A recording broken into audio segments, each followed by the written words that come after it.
Leaked: Russia using secret robot weapons for war.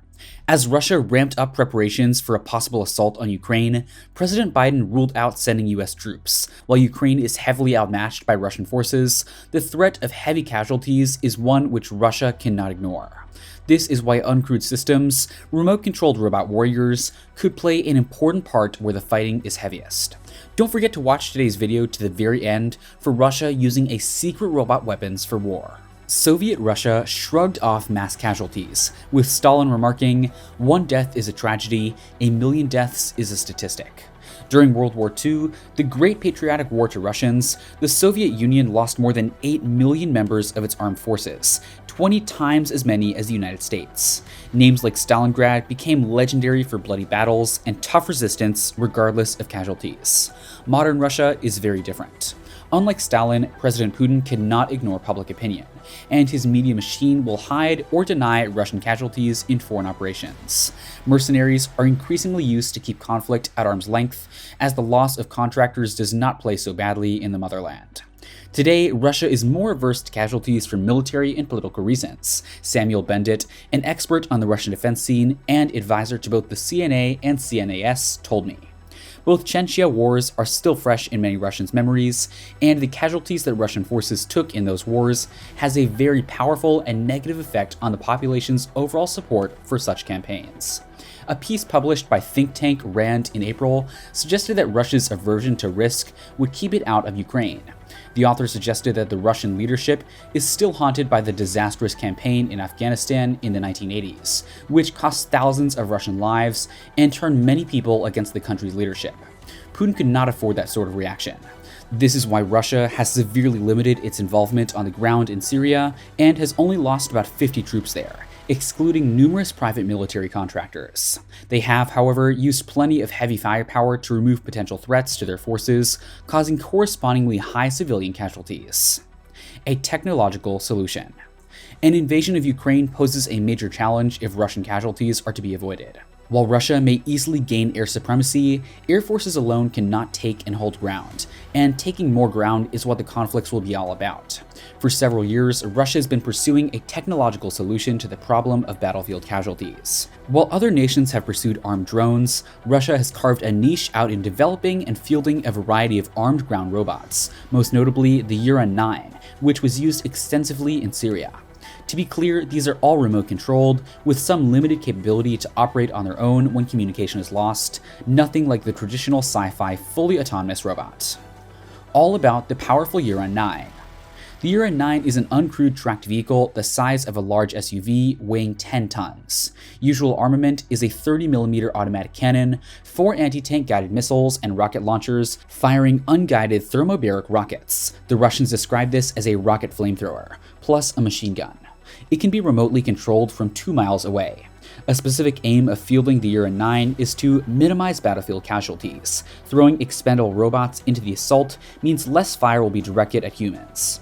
The Russian military is presenting the ongoing modernization as turning the military into a precise and high-tech force. Developing different types of unmanned systems speaks to that principle as making missions more effective and ultimately saving soldiers by removing troops from certain dangerous frontline combat, says Bendit. This approach is seen as heresy in some military quarters. In the US Army, for example, unmanned ground vehicles are seen more as auxiliaries, providing logistics support as robot truck drivers and battlefield mules to lug foot soldiers' equipment, not replacing them.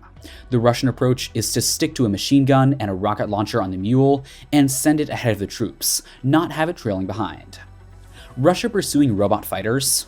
So are we in for a spectacular show of robotic force by Russia? Russian Defense Minister Sergei Shoigu has been bullish about pursuing robot fighters and has advanced programs rapidly for 7 years. Russian newspaper TASS cites a 2018 incident when someone at a technology forum asks Shoigu whether it was possible that the role of the soldier in the army would change in the near future and combat operations would be conducted by remote-controlled vehicles, while the role of humans would boil down to performing the functions of an operator and a coordinator. In other words, will soldiers give up their centuries of warrior tradition to become technicians and machine minders? It's an idea to strike horror into the heart of any military traditionalist. Shoigu's response was blunt. Why in the near future? This is being implemented today and is being implemented quite energetically. robots in the pipeline. Although the Uran 9 did not perform well in Syria, it was a useful baptism of fire, and the developers claim to have identified and corrected all the flaws in its performance. Russia has numerous other armed robot projects, such as the Marker, made by the Kalashnikov concern, which recently passed new milestones for autonomous driving, as well as working with a drone swarm, which located targets for it to destroy. The poster child for Russians' military machines is the humanoid Fader robot, shown blasting targets with a pair of Glocks in a video last year. Looking further ahead, an uncrewed version of its latest T-14 Armata tank is already going through tests. While less useful for mobile warfare over varied terrain, such robots may be used for initial reconnaissance and in set-piece assaults on specific targets. These are the actions where Russia might otherwise take most casualties, and uncrewed systems could be employed where the fighting expected to be the fiercest.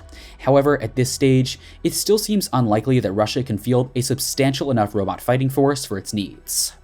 A true robot force? So do we really think Russia will come off with an entire robot force? We doubt it.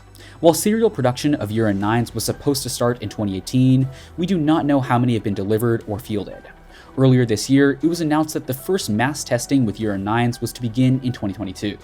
Possibly, as with the Syrian deployment, field testing would have been brought forward and conducted in a live environment. But are there enough machines and trained operators for a robot force big enough to take the edge off Russian casualties? Bendit doubts it, saying the number delivered to date is likely in the low dozens, and it would take considerable work to get them all to frontline status.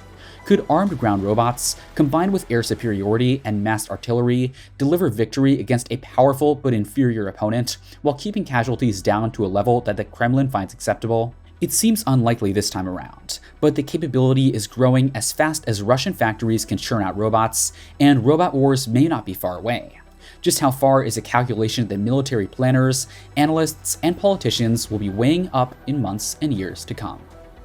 Drills for robots. We cannot fail to mention Russia's previous show of robotic force. Russia and its strategic ally, Belarus, held the large-scale Zapad 2021 exercises in September, which demonstrated both technical and tactical innovations. It introduced the general public to the BM-19 infantry vehicle with Epoch combat module, and to the affectionately named, but deadly, Lashoska, Swallow military drone. However, the biggest splash at Zapad 2021 was made by the aviation and ground-based robotic systems. During the main phase of the exercises, 3 types of aircraft, Four-post, Lachotska, and Inogdets, and 2 versions of combat robots, Uran 9 and Nerektka, attacked a hypothetical enemy. On the other days, platform M robots armed with machine guns and grenade launchers also made an appearance. The Zapad 2021 drills were the first experiment in the use of ground robots in the same formation as humans. Coordinating with motorized rifle units, uncrewed Uran 9s and Nerektkas attacked and destroyed various targets. The larger and heavier Urans fired guided missiles at enemy armored vehicles. The robots also provided covering fire for human maneuvers on the training battlefield. The Uran 9, as mentioned previously, is currently Russia's largest robot. A medium-class complex, it has a characteristic jug-eared appearance due to the launchers located on the sides. The combat vehicle is armed with a 30mm automatic cannon, Ataka anti-tank guided missiles, and Shmel flamethrowers. It weighs up to 12 tons, a little less than the BMP-2. Yikes. With that, we come to the end of this video. Consider subscribing to join in next time for more of such interesting content.